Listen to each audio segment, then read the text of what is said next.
But you make the point about, when we see lorries transporting sheep or cows, they remind me of, Yes. railway trucks going to Belsen.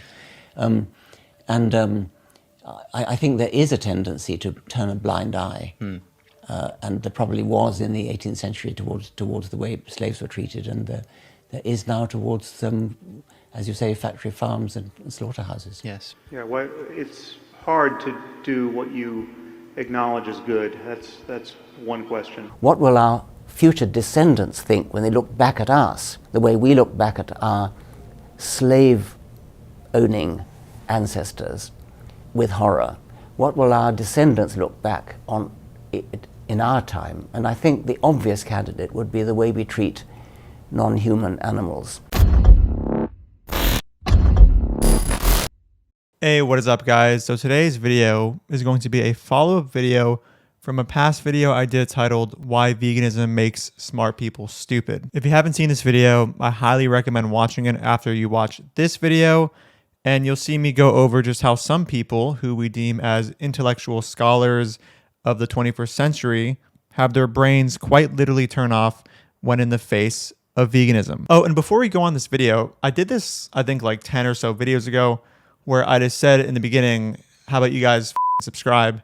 Because I think it was like 40% of you that weren't subscribed that were continuously watching my content.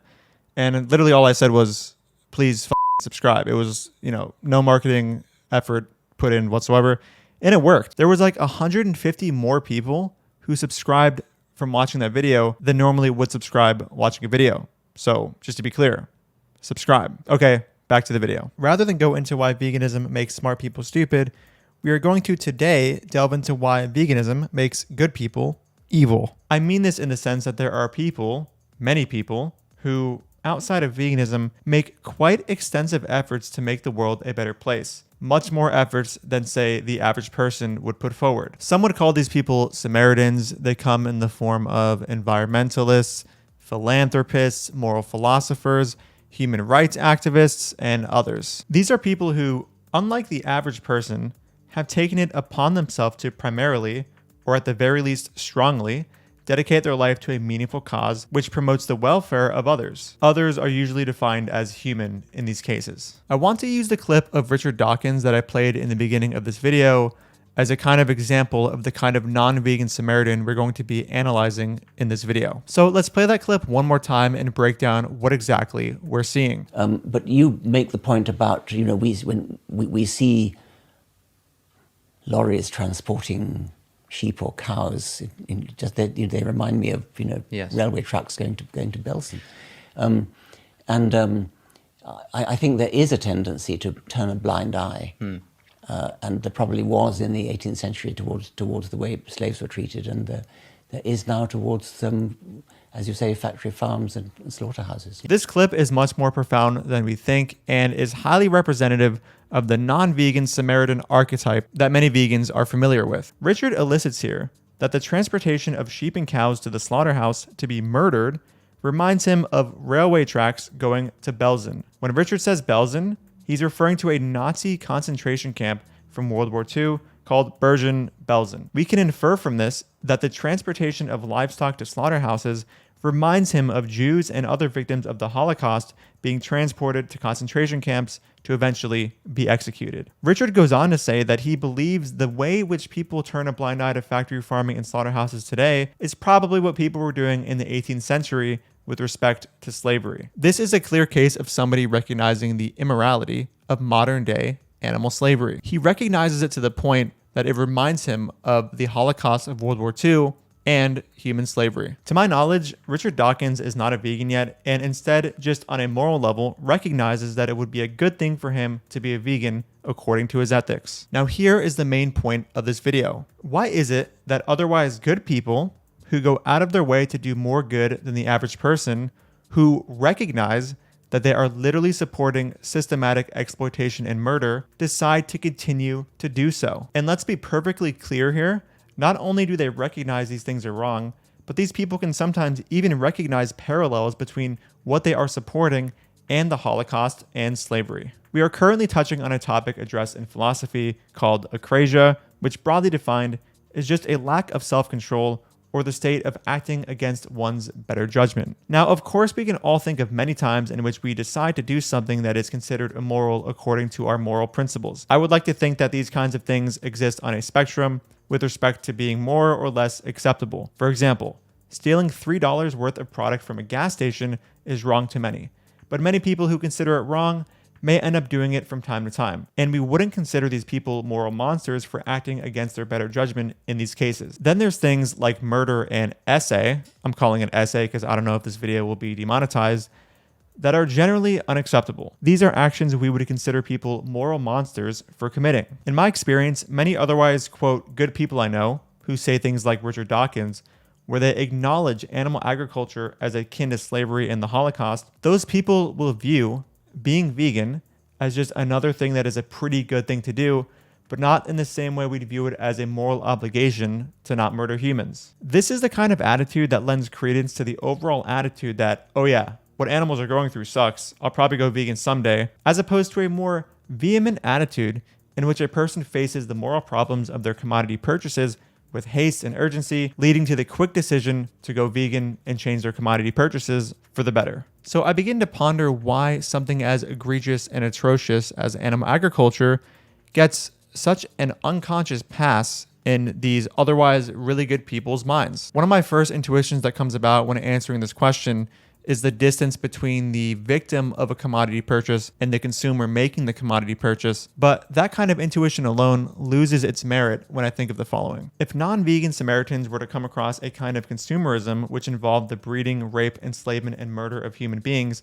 I believe that simply talking about how it is wrong, but continuing to support it, would be viewed as completely morally unacceptable to them. With this in mind, there must be something beyond the distance between the murder victim and the consumer making the choice which causes the murder that is responsible for the consumer's attitude towards animal slavery. If anything, the distance between the consumer and the murder victim of the consumer may just be working in combination with other variables which lead to this overall scenario where somebody like Richard Dawkins feels comfortable enough to literally draw comparisons between what he is supporting daily with the Holocaust and slavery without receiving sufficient backlash from a huge number of people. Before I delve into what some of those other variables are, I have to say that this video does apply to the previous non-vegan version of me, and therefore, I may have some insight as to what the inner workings of my life were that led to me saying things prior to being vegan that are very similar to what Richard Dawkins and non-vegan Samaritans say. Prior to being vegan, my brother, who was already vegan, put forward the vegan arguments to me and showed me awful footage of what animals were going through, and I fully accepted the Holocaust and slavery comparisons, and still decided to support animal agriculture for close to a year. I used to spout things like, yeah, I definitely shouldn't be doing this, but oh well, while in the process of purchasing an animal product. So when I reflect back on what it was that allowed me to be 100% aware of the atrocities I was supporting, while continuing to support said atrocities, there are many contributing factors which stand out. Number one, only one person I knew was vegan, and all of my friends were not. Number two, I had strong emotional attachments to non-vegan foods. Number three, I was extremely distanced from the murder victims of my commodity purchases. Number four, I knew that not going vegan wouldn't result in any serious kind of moral condemnation from the average person. Number five, I was a victim of 18 years of social conditioning, which reinforced animal product consumption. And number six, anthropocentric bias and underlying speciesism. I believe of all the reasons I just listed, the last one was 100% the most contributory. I say this because I think there is a good case to be made for some of the other reasons stated to also apply to non-vegan Samaritan activities like environmentalism, giving to charity, or activism toward human causes. I also say this because of how quickly my past non-vegan self and non-vegan Samaritans would give up animal products if they were to, all of a sudden find out that they were human products. Speciesism is just so powerful and so pervasive that even to this day, after all I've done online, I can still observe some of it in myself. A small example of this is just imagining I had to save a human being or a pig, and we assumed the human being had lower sentience than the pig.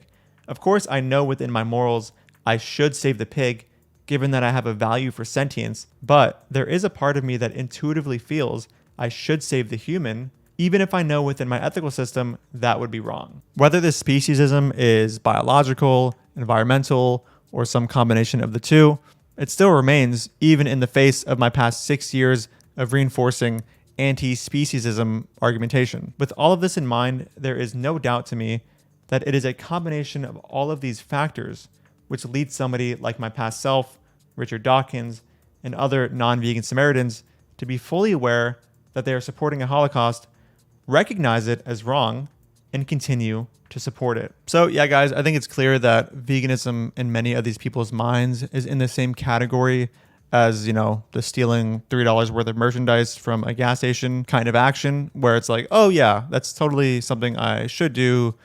I'll get around to it sometime soon, but just not now. And obviously, when we actually look at the scale of suffering and what occurs as a result of not being vegan, it's pretty clear that veganism should not be in this category of wrong actions for these people. It should be, if anything, at the very top, considering the amount of suffering that is generated from not being vegan and continuing to support some of these industries. It's a literal Holocaust. So to speak on a literal Holocaust as wrong and then be like, yeah, let's go ahead and support it again, that is a level of insanity that I feel like we see so much within the non-vegan community, where people just, you know, end up saying, yeah, you know, it's totally wrong, and, you know, vegans are right, but I'll get around to it. And this needs to be made clear, because there's so many people that are otherwise so good that, you know, reinforce this kind of like behavior. And of course, doing this behavior is going to make people feel like it's more acceptable. If you hear other people saying like, yeah, man, that's totally fucked what's happening to animals, and it's pretty bad that we do those things, but I'm going to continue to do it. If people are going to go around spreading that behavior, I mean, I'm just fairly certain that it'll influence some people, especially when it's an influencer doing it or someone who just has a large amount of people following them. But anyway, guys, that is the end of the video. Do you have any theories as to why so many otherwise good people who are aware that animal agriculture is terrible continue to decide to support it? Let me know in the comments below, and I'll see you in the next video. Dude, even vegans don't get your weird, stupid wannabe sense of irony here. Who is your audience? Nobody gets these dumb jokes. Dude, even vegans don't get your weird, stupid